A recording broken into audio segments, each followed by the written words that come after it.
Hay algo claro, y es que no podemos juzgar el carácter de Dios por lo que sucede a nuestro alrededor, sino darnos cuenta qué dice la Biblia acerca del carácter de Dios y cómo Él opera en sus juicios y también en sus actos. Por eso, comencemos con este estudio de la palabra de Dios para este día y vamos a comprender cómo hay un Salvador con el corazón roto. Comencemos en este momento.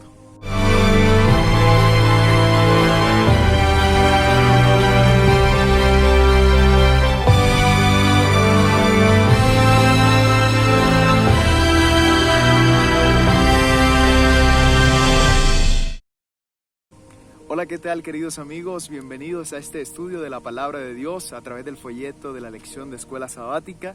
En esta oportunidad estamos en la lección número 2 de este trimestre y lleva por título ¿Amor o egoísmo?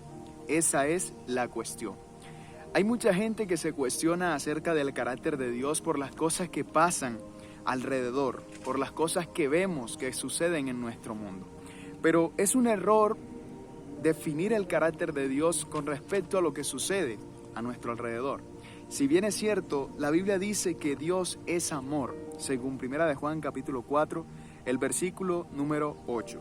Pero analicemos una escena en la cual Jesús, con un corazón roto, se da cuenta de las cosas que pasan alrededor de sus hijos y de su pueblo, y también muestra una actitud maravillosa que nosotros podemos comprender de su carácter.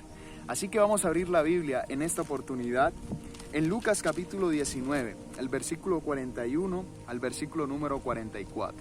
Libro de Lucas capítulo número 19, del versículo 41 al 44 dice la palabra de Dios. Y cuando llegó cerca de la ciudad, bien es cierto, la ciudad aquí es Jerusalén, al verla lloró sobre ella, diciendo: «Oh, si también tú conocieses a lo menos en este tu día lo que es para tu paz, mas ahora está encubierto de tus ojos. Porque vendrán días sobre ti cuando tus enemigos te rodearán con vallado y te sitiarán, y por todas las partes te estrecharán, y te derribarán a tierra y a tus hijos dentro de ti, y no dejarán en ti piedra sobre piedra, por cuanto no conociste el tiempo de tu visitación». Es increíble la actitud de la gente en el tiempo de Jesús.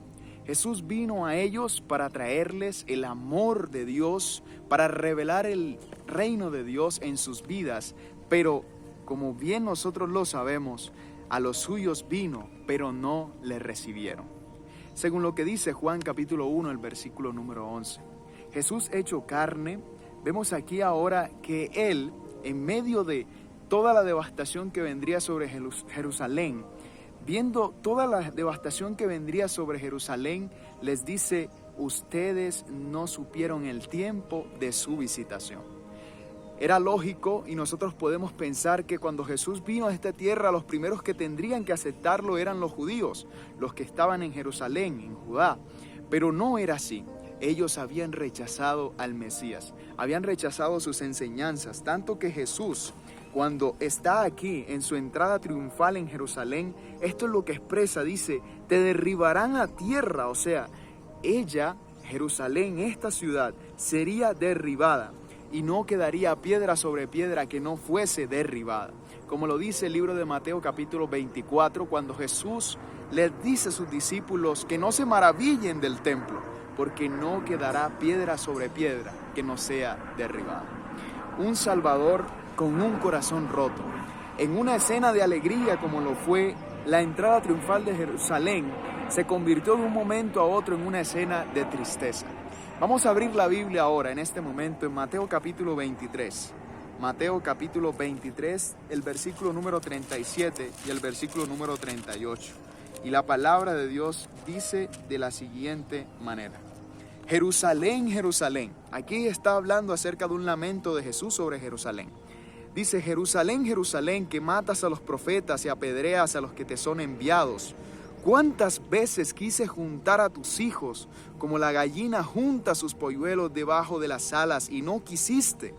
He aquí vuestra casa os es dejada desierta. ¿Saben? En este texto se muestra el lamento de Jesús cómo él ilustra todo lo que hizo Jerusalén y cómo le rechazaron. Rechazaron a los profetas, rechazaron a Jesús. Y la pregunta hoy es, ¿nosotros rechazaremos a Dios? Viendo lo que tenemos a nuestro alrededor, perderemos la oportunidad de exaltar a Dios aún en medio de las circunstancias difíciles. ¿Saben? Es difícil entender muchas veces estas cosas que pasan a nuestro alrededor, pero la palabra de Dios nos da una instrucción clara. Jesús da una instrucción clara en el momento para los judíos con respecto a la destrucción venidera de Jerusalén. Y eso lo encontramos en Mateo capítulo 24, el versículo número 15 en adelante. Dice la palabra de Dios: por tanto, cuando veáis en el lugar santo la abominación desoladora de que habló el profeta Daniel, el que lee entienda, entonces los que estén en Judea huyan a los montes. El que esté en la azotea no descienda para tomar algo de su casa, y el que esté en el campo no vuelva atrás para tomar su capa. Mas ay de las que estén en cinta y de las que críen en aquellos días. Orad pues para que vuestra huida no sea en invierno ni en día de reposo. Observamos aquí ahora que Jesús da una ilustración de lo que sería esta persecución o de lo que sería la destrucción de Jerusalén. Y nosotros comprendemos en estos pasajes que hay un Dios amoroso que desea preservar la mayor cantidad posible de su pueblo. Es por eso que les dice que huyan. Es por eso que les da la instrucción de que huyan de la ciudad.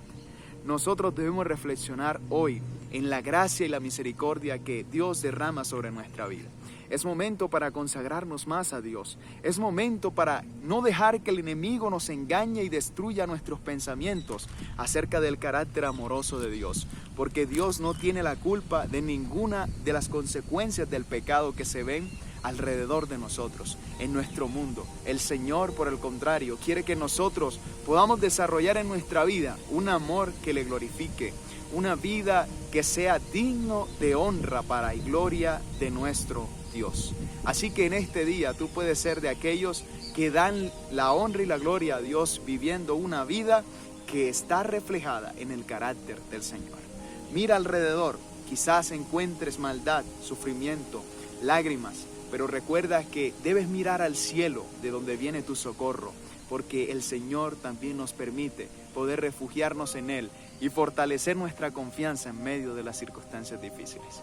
Así que si tú quieres esto en este día, yo te invito a que puedas escribir acá en los comentarios: yo creo en un Dios de amor aún en medio de un mundo de dolor. Y vamos a orar para culminar con este estudio. Querido Dios, te damos gracias, Señor, porque tu palabra es la verdad y nos enseña que tú, Señor, deseas que podamos cada día ser más instruidos, que podamos escuchar tu voz, que podamos ver el amor que tú aún tienes y la espera que estás dando para que muchos otros te reciban. Ayúdanos, Señor, a recibirte en nuestro corazón. Lo pedimos en el nombre de Jesús. Amén y amén. Que el Señor te bendiga grandemente y nos vemos en una próxima oportunidad para seguir estudiando la palabra de Dios. Bendiciones.